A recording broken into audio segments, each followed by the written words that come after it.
புதுச்சேரியில் வரலாற்று சிறப்புமிக்க வில்லியனூர் மாதா ஆலய பெருவிழா கொடியேற்றத்துடன் துவங்கியது. இதில் ஆயிரக்கணக்கான கிறிஸ்தவர்கள் குடும்பத்துடன் கலந்து கொண்டனர். வில்லியனூரில் அமைந்துள்ள தூய லூர்து அன்னை திருத்தலத்தின் வரலாற்று சிறப்புமிக்க தலமாகும். பிரான்ஸ் நாட்டின் லூர்து நகருக்கு அடுத்து உலகிலேயே லூர்து மாதாவிற்கென கட்டப்பட்ட இரண்டாவது ஆலயம் வில்லியனூர் மாதா ஆலயம். இந்த ஆலயத்தில் ஒவ்வொரு ஆண்டும் ஈஸ்டர் பண்டிகை முடிவடைந்த வாரத்தில் சனிக்கிழமை அன்று ஆண்டு விழா கொடியேற்றத்துடன் துவங்குவது வழக்கம். அதன்படி வில்லியனூர் தூய லூர்து அன்னை திருத்தலத்தின் 147வது ஆண்டு பெருவிழா கொடியேற்றத்துடன் துவங்கியது.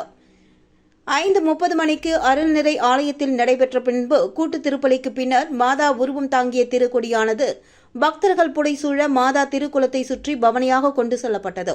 அதற்கு பின்னர் திருத்தல முற்றத்தில் உள்ள கொடிமரத்தில் புதுச்சேரி கடலூர் உயர்மறை மாவட்ட பேராயர் பிரான்சிஸ் கலிஸ்ட் கலந்து கொண்டு திருக்கொடி ஏற்றி திருவிழாவை துவக்கி வைத்தார்.